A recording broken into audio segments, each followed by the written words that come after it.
di depan kamera. Biasanya pada murai batu hutan, ya, itu ketika di bawah atau ketika kita sampai gantangan, burung tersebut akan gacor, akan full materi. Ya, gacor, full materi, semua isian dikeluarkan, teman-teman. Nah, tetapi pada saat dia bertemu lawan banyak, biasanya burung tersebut dia nabrak-nabrak. Assalamualaikum warahmatullahi wabarakatuh. Teman-teman sahabat Kicau Mania, apa kabar? Berjumpa lagi dengan saya atau channel kecil saya, Dayat Murai, teman-teman. Channel kecil yang selalu membahas konsisten perawatan murai batu dari nol sampai dengan juara. Dan terima kasih telah menonton channel saya, teman-teman. Dan saya ucapkan selamat menjalankan ibadah puasa bagi umat muslim sama seperti saya yang sedang menjalani ibadah puasa di bulan suci Ramadan ini, teman-teman. Dan teruntuk yang beragama non-muslim, saya ucapkan sukses selalu dan sehat serta selalu dalam lindungan Tuhan Yang Maha Esa. Dan terima kasih telah menonton channel saya. Dan sama seperti channel-channel saya sebelumnya, saya ingin membalas salah satu requestan subscriber saya, teman-teman. Karena di setiap requestan subscriber saya tersebut, kita jadi sama-sama belajar memahami karakter murai batu kita masing-masing.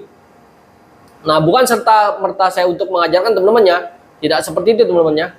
Saya juga masih belajar kepada para senior murai batu di sekeliling saya. Jadi, saya hanya menyampaikan amanat atau pelajaran yang saya terima dari para senior murai batu dan saya sampaikan di channel YouTube saya ini, teman. Dan saya pilih di sini, dia bernama channel YouTube-nya Dedi Sutendi, teman-temannya. Mohon maaf tulisan saya jelek, teman-temannya. Saya tulis di buku. Dan setiap settingan murai batu saya selalu tulis di buku, teman-teman. Ya, dari murai batu saya satu dengan yang lainnya, settingannya kan berbeda. Saya tulis di buku, ya, biar saya nggak lupa, teman-teman, ya. Nah, dia bernama channel YouTube-nya Dedi Sutendi. Saya tampilkan di layar kaca, teman-teman. Requestannya seperti itu. Nah, dia memiliki murai batu hutannya.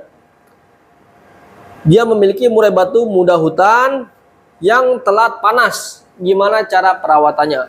Ya, murai batu hutan yang ketika digantang itu telat panas. Menurut saya ini sangatlah penting, teman-teman, ya. Karena setiap kita bermain murai batu pasti kita dipertemukan dengan penyakit murai batu yang telat panas. Atau awalnya dia nabrak-nabrak serta terakhir dia baru jalan full materi. Dan atau dia itu hanya matung, yang nggak bunyi, baru terakhirnya dia ketika ditundukkan dia bunyi. Nah, saya bahas dulu, teman-teman, ya. Secara real, ya, teman-teman. Mohon maaf, ya, saya grogi di depan kamera.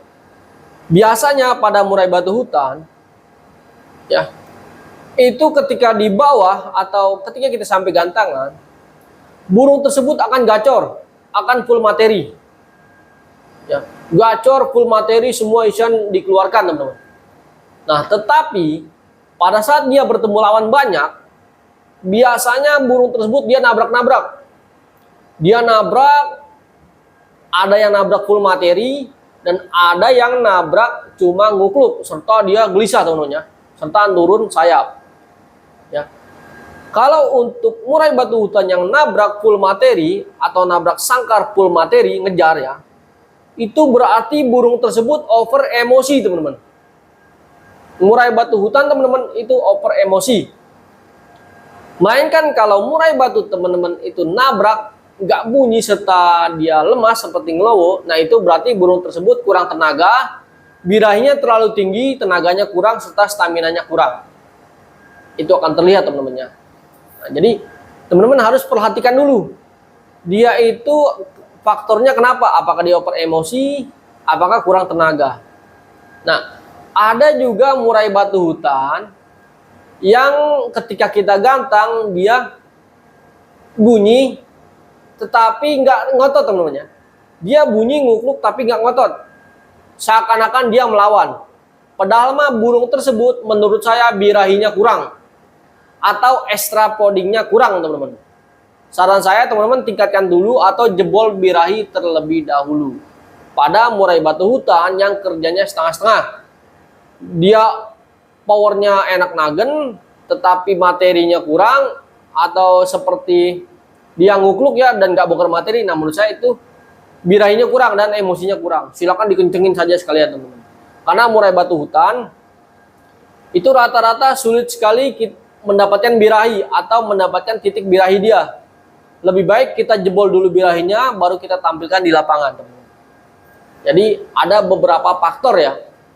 Kita harus secara detail atau secara jeli ya melihatnya, teman-teman ya. Tapi kebanyakan murai batu hutan yang bagus ya, yang sudah jadi, biasanya dia dibawa gacor. Materi semua dibuangin semua, teman-teman. Nah, ketika di atas, nah burung tersebut biasanya entah dia nabrak atau dia nahan ya, dikarenakan dia terlalu over birahi.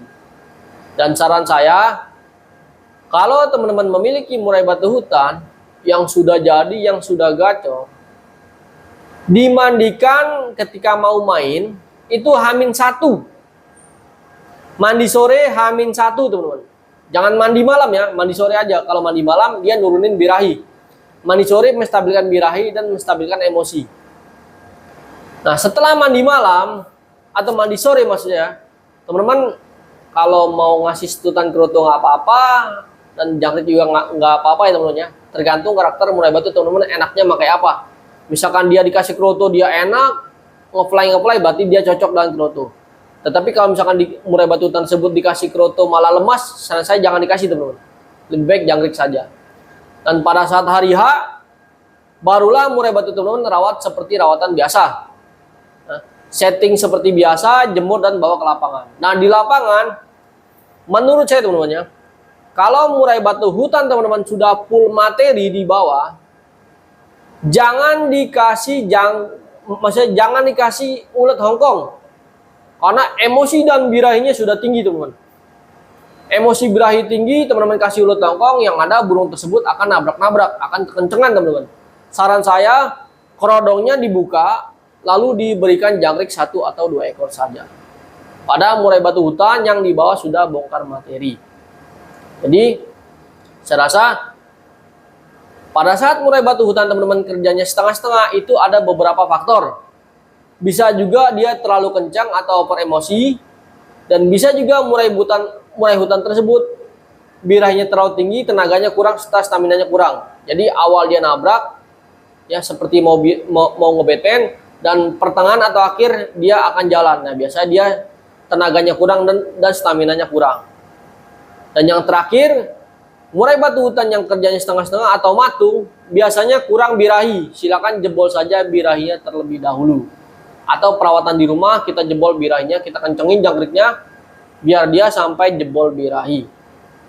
Ya teman-teman, saya rasa itu cukup. Itu dia penjabaran saya, sangatlah singkat, jelas dan padat teman-teman. Karena yang saya terima dan yang saya pelajari itu seperti itu juga dari para senior murai batu. Ya, sekian dari saya, kurang lebihnya saya mohon maaf. Dan kalau teman-teman penasaran dengan atau ingin bertanya secara lengkap dan detail, silakan saja kunjungi Facebook saya, Dayat Murai, teman-teman.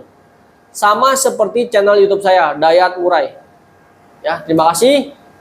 Wabillahi taufiq wal hidayah. Wassalamualaikum warahmatullahi wabarakatuh. Salam kicau mania.